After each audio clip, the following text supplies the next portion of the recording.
죄송합니다. 네. 안녕하십니까? 네, 이렇게 바쁘신 가운데에도 봉사단 나오셔서 오늘 저와 함께 시간 내주셔서 반갑고 감사합니다. 저는 SNS 소통연구소 명품 행복강사 정동모라고 합니다. 다시 인사드리겠습니다. 네, 우리가 지난 시간에 이제 표현이 활로다 이런 얘기 했었잖아요. 네. 자기의 생각과 느낌을 어떻게 한다? 활로? 표현을 한다. 물론 여러 가지 표현이 방법이 있겠지만 그래서 그렇게 하신 다음에 얘기 듣고 보니까 내가 조금 표현을 잘하게 됐다. 이러신 분 계신가요? 네, 그러시군요. 사실은 우리가 여태까지 습관대로 별 표현 안 하고 그냥 살아왔는데 갑자기 뭐 1시간 강의 듣고서 표현을 잘한다 이러면 뭐 우리가 재미없죠. 그래서 이제부터는 그럼 이번 달에 이제 저희가 그러면 우리가 표현을 잘하려면 뭔가 재료가 있어야 될 거 아니겠습니까? 그래서 이제 우리가 좀 더 재료를 한번 충전해 보자. 그래서 이번 달에는 우리가 도대체 뭘 표현하고 살 것인가 이런 거에 대해서 이야기를 좀 나눠보려고 합니다. 그런데 이 세상에 존재하는 모든 것들 중에서 자기의 생각이나 느낌을 말로 표현할 수 있는 것은 누구일까요? 사람밖에 없습니다. 그런데 만약에 우리가 사람에게 주어진 이 특권을 행사하지 않고 그냥 살다 간다면 억울하잖아요. 그래서 이제 표현을 한번 해보도록 어떤 걸 표현하나 오늘 아주 덕담과 수위라는 얘기를 가지고 하려고 합니다. 17세기 영국 런던에 세인트 폴이라는 성당이 있었어요. 근데 옛날에는 성당 같은 거 지을 때 다 뭘로 지을까요? 주로 나무로 지었잖아요. 그래서 큰 화재가 나가지고 그게 다 타버렸어요. 불이 나서 다 탔어요. 그래서 이제 성당을 재건하게 됐는데 그래서 이제 크리스토퍼 렌이라는 사람이 거기 설계자가 됐어요. 그래서 이 사람은 이제는 나무로 지으면 안 되겠구나. 돌로 지어야 되겠구나. 그래서 돌로 짓기로 했어요. 그래서 그 사람이 쭉 설계를 다 한 다음에 어느 날 이제 공사가 어느 정도 진척이 되고 있나 이제 나와봤죠. 그러다가 이제 채석장에를 가게 됐어요. 그래서 채석장에 가니까 이제 많은 석수장이들이 돌을 다듬고 있었어요. 그래서 이분은 가가지고 한 석수장이가 너무 열심히 일을 하고 있어서 가서 물어봤어요. 지금 뭘 하고 계십니까? What are you doing now? 제가 아는 영어는 요거밖에 없어요. 그렇게 물어봤더니 그 사람이 퉁명스럽게 탁 쳐다보면서 보면 몰라요? 돌 다듬고 있잖아요. 짜증을 내는 거예요. 그래서 이제 다음 사람에게 한번 가봤어요. 다음 사람에게 이제 천천히 가서 또 똑같이 영어로 물어봤겠죠. 영국 사람이니까. 근데 아무튼 뭐 하고 계십니까? 그랬더니 이 사람은 더 화가 났어요. 목구멍이 포도충이라 지금 내가 돈 벌고 있어, 돈 벌고 있어. 안 보입니까? 막 화를 내는 거예요. 그것은 이 사람이 슬슬 멀리 가서 이제 다른 사람한테 또 가서 물어봤어요. 아주 열심히 일을 하고 있는 거예요. 그래서 그 사람한테 물어보니까 네, 저는 지금 돌을 다듬고 있습니다. 사실은 제가 죄를 지어가고 감옥에 간 적이 있었는데 그 감옥에서 운이 좋게도 돌 다듬는 걸 배웠어요. 그래서 제가 지금 여기 와서 하나님의 성전을 짓고 있습니다. 그래서 하나님의 성전에 쓸 돌을 예쁘게 다듬고 있어요. 그랬더니 너무나 행복합니다. 이렇게 말을 하는 거예요. 그러면 똑같은 일을 하는 사람 3명에게 갔었잖아요. 근데 이 3사람이 다 어떤 사람은 자기 자신에게 뭘 했어요? 덕담을 했죠. 그런데 어떤 사람은 자기 자신에게 악담을 한 거예요. 그러면 우리가 좀 더 행복해지려면 자기 자신에게 뭘 해야 될까요? 덕담. 그렇죠. 덕담을 해야 되겠죠. 근데 왜 그러냐면 내가 말하는 것이 상대에게 말하는 것 같지만 사실은 알고 보면 어때요? 내가 제일 먼저 듣거든요.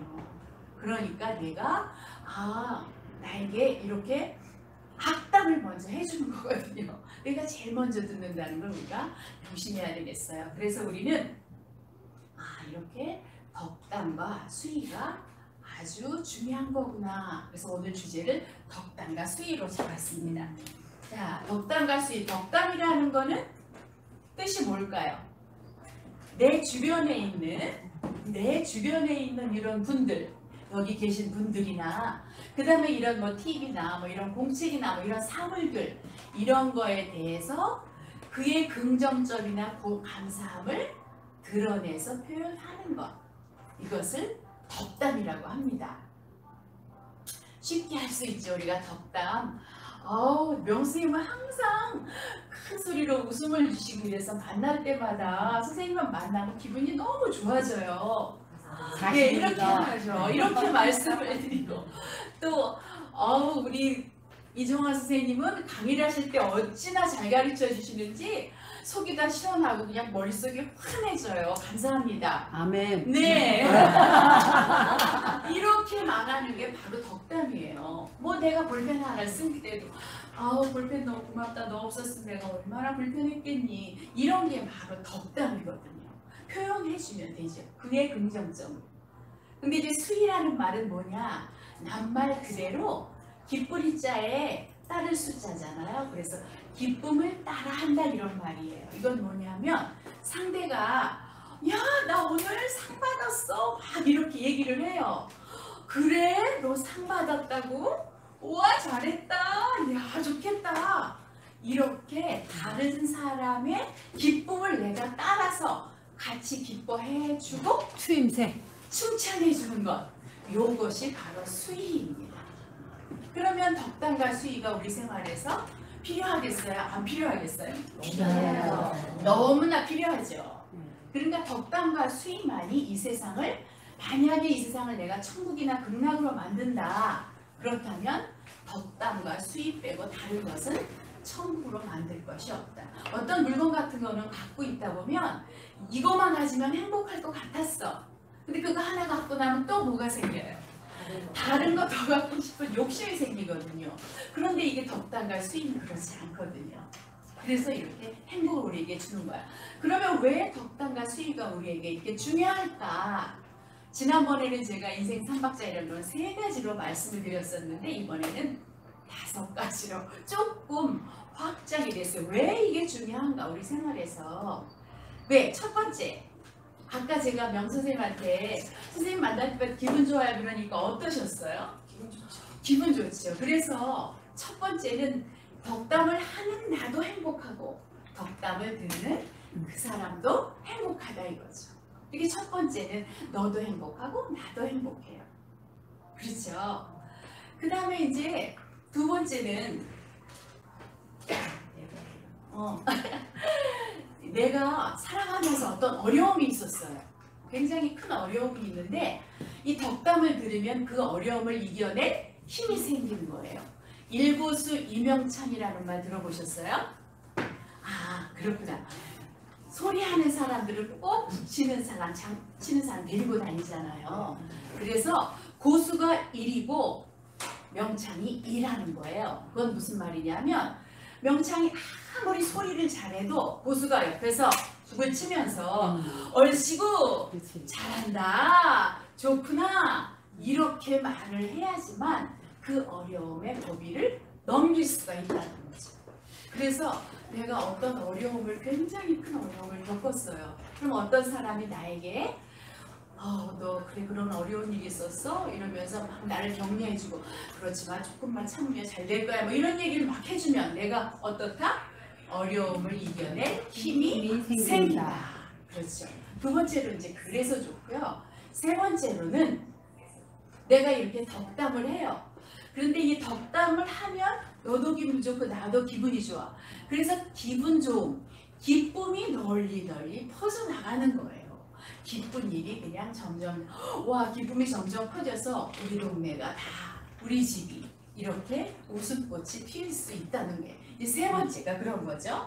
자, 그 다음에 이제 네 번째는 주변 사람들이 어떤 사람 만나니까 늘 덕담을 잘해. 그럼 그 사람을 보고서 어떻게 되느냐? 배우지요. 덕담을 보고 배울 수가 있어요. 여기다 써주셨군요. 네, 주변 사람들이 그걸 보고 배우는 거예요. 내가 기분 좋았어.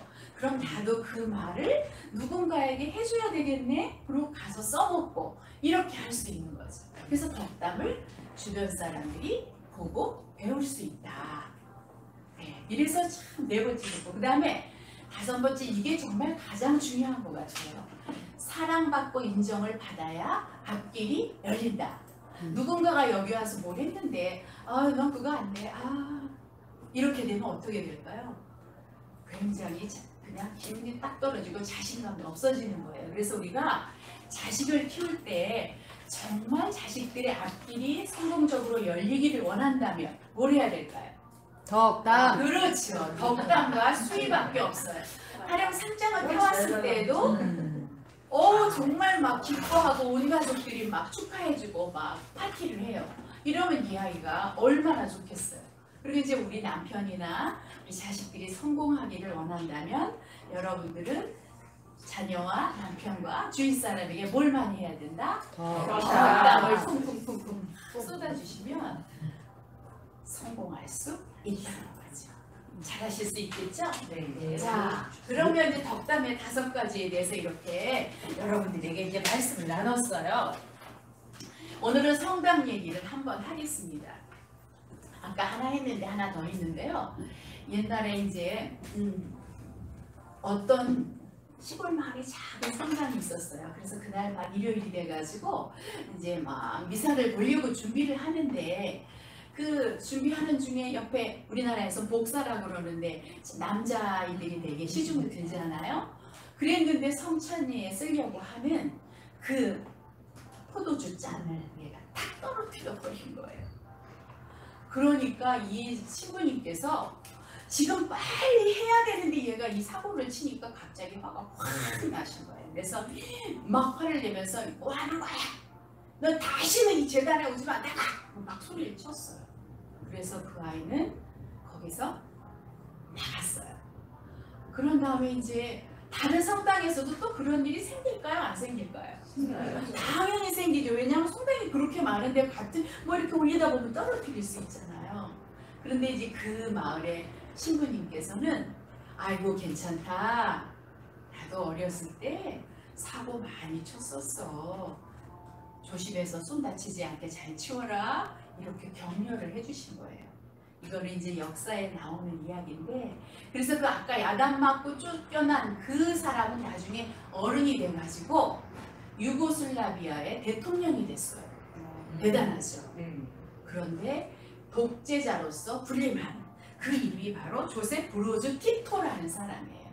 조셉 브로즈 티토라는 유고슬라비아의 독재자가 됐고요. 그리고 이제 다른 칭찬받은 그분은 천주교 대주교가 되었어요. 이름이 폴던 쉰이라는 사람인데 이분은 이제 대주교가 된 거죠. 그러니까 내가 상대에게 어떤 말을 해주나에 따라서 그 사람의 인생이 완전히 바뀔 수도 있다는 거죠. 그래서 이제 우리가 이렇게 좋은 얘기 들었는데 저도 이제 학교 다닐 때 경험이 있었어요. 덕담 때문에 좋은 경험이 많이 있었는데 그 중에 하나가 제가 3학년 담임을 했었어요. 그런데 3학년 아들이 사실은 굉장히 개구져요. 학교를 알았다, 선생을 알았다, 뭐 숙제를 알았다, 뭐 이런 거 좀 알거든요. 그래서 굉장히 장난이 심해요. 그래서 제가 너무 힘들어가지고 나중에 막 애들이 막 미워지는 거예요. 그러다가 어느 날 학교를 갔어요. 좀 일찍 갔어요. 교실 문을 탁 열고 들어가서 이제 이렇게 탁 앉았죠. 그리고 이렇게 책상을 쭉 보면서 야 오늘 하루는 어떻게 버티나 이런 생각이 막 드는 거예요. 진짜 어떡하지? 내가 이렇게 살면 안 되는데 아직도 내가 이 학기 초인데 이거 어떡하나 막 이랬었어요. 그런데 갑자기 그 생각 끝에 그걸 한번 해볼까? 이런 생각이 드는 거예요. 그래서 제가 나 진짜 그때 그 생각난 거 지금 생각해도 너무 기특해요. 그래서 이제 책상에 이렇게 아이들 앉은 자리를 이렇게 보면서 그 자리를 보면서 그 뒤에다 그 아이 이름을 부르고 사랑해를 붙여주는 거였어요. 그래서 제가 앞에서부터 쭉 그때 가장 개구장이가 평화라는 아이였어요. 보평화인데 정말 걔만 오면 전쟁이었어요. 그런데 이제 걔가 여기 딱 평화야 사랑해 사랑해. 영준아 사랑해. 또 옆에 앉은 친구 영재야 사랑해. 여기 소라야 사랑해. 이렇게 하면서 그 아이 이름에다가 사랑해를 붙이면서 이렇게 쭉 빈자리를 보면서 이렇게 돌아갔어요. 그런데 정말 놀랍게도 반 정도가 지나갔어요. 우리가 4분단까지 있었는데 2분단 정도 한 주 정도 가니까 정말 제 마음이 막 따뜻해지면서 아이들이 깔깔 막 대면서 장난치는 모습이 확 떠오르는 거예요. 아 정말 그때 깜짝 놀랐어요. 그래가지고 끝까지 사랑해 사랑해 이제 누구야 사랑해 해서 4분단까지 다 마쳤어요. 그랬더니 정말 제 마음이 너무나 막 행복하면서 아이들이 다 그렇지 너무 뭘 기대하는 거야 뭐 이런 생각도 막 나면서 막 예쁜 생각이 막 드는 거예요. 그런데 그때 문을 드르륵 열고 평화라는 아이가 걔가 제일 일찍 와요. 개구인데 항상 그래서 다 진실로 걔한테 평화야 반가워 오늘 참 일찍 왔네 어서 들어와 이렇게 진심으로 그렇게 말이 나오는 거예요. 그래서 이제 그 다음부터는 아이들을 보면 아니 저 녀석들이 뭐 날 골탕 먹이려고 그러는 것도 아니고 자기 에너지가 그렇게 그럴 만한 나이인 것을 내가 그걸 가지고 그러면 되겠는가 이러면서 아이들이 그 다음부터는 막 개구지게 굴어도 그냥 이렇게 예뻐 보이는 거죠. 자 이렇게 해서 이제 우리가 이렇게 덕담해주는 일이 이렇게 중요하고 난 알았어요. 그러면 이제 우리가 해야 될 거 아니에요. 우리가 해야지. 실천. 실천을 해야지. 그런데 조금이라도 남에게 칭찬하는 말이나 이런 걸 좀 잘하던 사람은 이런 얘기 듣고 나면 조금 더 잘하게 되는데 이걸 잘 안 하던 분이 있어요. 마음이 나빠서가 아니라 이렇게 말하는 걸 표현을 좀 잘 못 하시는 거야. 그리고 쑥스러운 거야 이게. 내가 이 체면에 무슨 뭘 저 사람한테 칭찬을 해줄게 이런 쑥스러움을 가지고 계셔요. 그런데 안 해. 그럼 평생 동안 나는 뭐예요? 덕담을 못하는 속에서 그러면 악담이지 덕담 안 하면 악담이에요. 그 속에서 내가 살게 되잖아요. 그래서 우리는 고쳐야 되겠죠. 그러려면 뭐 해야 되느냐? 학습을 해야 돼. 오늘처럼 이렇게 여러분처럼 귀한 시간 내주셔서 제 얘기를 들어주시잖아요. 학습을 해야 되고 또 그거 가지고 연습을 해야 돼요. 프랙티스도 해야 돼요. 영어를 한 개 더 알았어요. 네, 그렇게 자꾸 연습을 해야 되는 거예요. 그럼 그렇게 하려면은 일단 어떻게 해야 되지라는 게 딱 정해지면 좋잖아요. 그래도 그래서 제가 5가지를 제시해 드리겠어요. 첫 번째는 마음을 먹어야 돼. 일단 아니 내가 오늘부터 나는 덕담과 수위를 많이 사용할 거야. 사람들에게 만나면 칭찬해주고 기분 좋은 말을 할 거야. 이렇게 마음을 먹어야 돼요. 마음 먹지 않는데 어떻게 실천을 하겠어요? 못하잖아요. 그리고 이제 2번째 마음을 먹었어요. 그래도 어려워.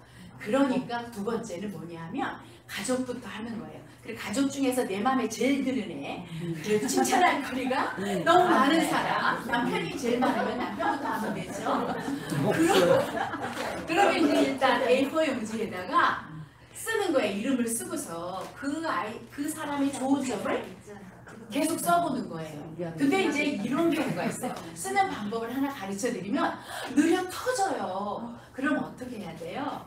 우리 아이는 정말 여유 있고 멋진아이다. 이렇게 써주시는 거예요. 그러니까 말을 한 발만 싹 바꾸면 이게 엄청 좋은 일이 돼요. 어떤 사람은 성질이 아주 급해.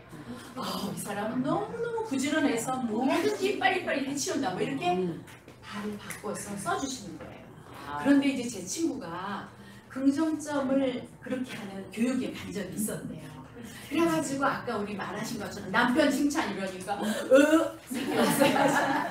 그런데 거기서 A4 용지를 한 장씩 다 주면서 50가지를 쓰라고 그러더라고요. 5개도 없는데? 그래서 자기는 그냥 10개까지는 정말 짠해서 썼대. 그런데 선생님이 끝까지 시간을 주면서 50개 다 채운 사람만 집에 보내줬다는 거예요. 그래서 이 친구가 그 다음에 그래서 우리 모임에 나와서 이 친구가 막 그 얘기를 막 하는 거였어요. 내가 정말 나 정말 그런데 그거를 가지고 가서 저녁을 먹은 다음에 남편에게 여보 내가 오늘 당신 생각을 해봤더니 이렇게 좋은 점들이 많이 있네. 쑥스러우니까 당신 혼자 가요. 그러면서 하여튼 줬어요. 그랬더니 남편이 이제 그걸 탁 보더니 점점 입이 너무 좋아가지고 막 웃음이 그냥 이렇게 나오더니 정말 당신 날 그렇게 생각해? 그 다음날 매일매일 그렇게 좋아하더라고요. 그럼 이제 두 번째 쓰는 거 말했잖아요. 그렇게 쓸 때도 사실 가족들을 내가 매일 써. 오늘은 제일 잘 되는 사람, 그 다음 사람 다 써. 한꺼번에 줘야 돼. 그래도 그날 특별히 금요일날 다 일찍 오세요. 좀 맛있는 것 좀 해놓고서 그리고서 이제 막 내가 이렇게 요즘에 짜증도 많이 내고 그랬었는데 생각을 해보니까 정말 우리 가족들 이렇게 좋은 점이 많더라고. 그래서 내가 정말 적어봤어요. 그랬더니 이렇게 있었어요. 그리고 다 똑같이 써줘야 돼. 이게 20개였는데 이 사람이 10개 읽으면 안 돼요. 가족이니까 다 똑같이 20개씩 쭉 써가지고 그리고 고맙다고 막 인사하고 하나씩 척척 주는 방에 가서 읽어봐 뭐 이렇게 하다 보면은 친구하고도 또 친구의 뭐 회사 동료도 또 그런 거 있잖아요. 그러면 우리가 그런 거를 이렇게 좀 적어보는 거예요. 그럼 이제 적는 것까지 다 했었잖아요. 그러면 이제 그 다음부터는 세 번째 결심은 뭐냐면 내가 누구를 만나든지 그 사람을 만나면 일단 그 사람의 좋은 점을 말해주리라. 이렇게 이제 결심을 하고서 매일 누군가를 만나면 덕담을 해주는 연습을 하시는 거죠. 매일매일 만났을 때 그래요. 이게 참 중요합니다. 그 다음에 이제 그렇게 덕담하는 연습을 하는데 가족들한테는 이제 그것도 덕담하는 것도 적절한 때가 있어요. 우리 지난번에 표현할 때도 간단, 명료, 적절하게 하라고 했잖아요. 여기도 마찬가지예요. 그런데 가족들 같은 경우는 주로 언제 하면 좋을 것 같으세요? 그렇지. 아침에 일어났을 때, 아침에 나갈 때 막 이렇게 하고 그 다음에 또 아침에 출근할 때, 뭐 밖에서 그 다음에 돌아왔을 때, 당신 너무 수고했어요. 애들한테도 오늘 공부하느라고 진짜 힘들었지? 이렇게 하는 거지. 그렇게 하고 이제 저녁에 잠잘 때, 그리고 내가 언제 회사에 가서 이 사람한테는 언제 해야 좋을까? 이런 거를 조금 생각을 하시는 거죠. 이래갖고 적절하게 표현을 하는 겁니다. 이제 어느 정도 되실 것 같지요? 그런데 이제 한 번 칭찬을 했어요. 그런데 만약에 우리 대표님 같은 분을 한 번만 칭찬하고 쭉 몇 달 동안 안 한다 그러면 시들어 죽어. 힘이 없잖아요.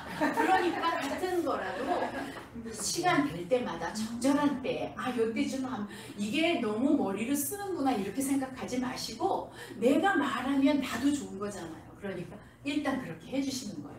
그래서 적절하게 한 번 표현한 것도 또 표현한다. 그래서 5가지로 여러분들이 해주시면 참 좋고요. 끝으로 이제 제가 한 가지 이제 여러분들이 다 잘하시리라고 했고요. 한 가지 이제 팁을 하나 드리겠습니다. 마무리 지면서 요즘에 텔레비전에서 삼이자라는 탤런트 잘 안 나오시죠? 네. 못 본 것 같아요. 네. 근데 아무튼 제가 삼이자를 가지고 삼행시를 한번 해보겠어요. 그런데 이제 이것은 집에서 가족들이나 아무한테도 다 써도 돼요. 뭐 친구나 동료나 다. 왜 뭐 좀 하다 보면 걔는 삐치거나 좀 기분이 안 좋을 때가 있었잖아요.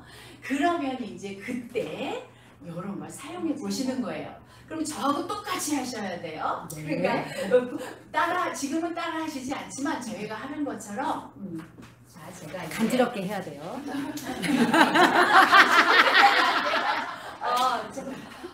지난번에 내가 아니면 뭐 아침에 기분 나쁘겠지. 아침에 내가 정말 미안했어.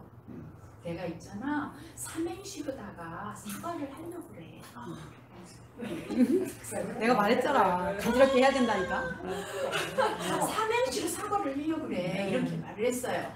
그러면서 딱 짠! 이렇게 보여주는 거예요. 이제. 읽어줘. 이렇게. 읽어줘. 그러면서 자 하나씩 오늘 띄워줘. 그럼 내가 사과할게. 이렇게. 크게 보세요. 시작.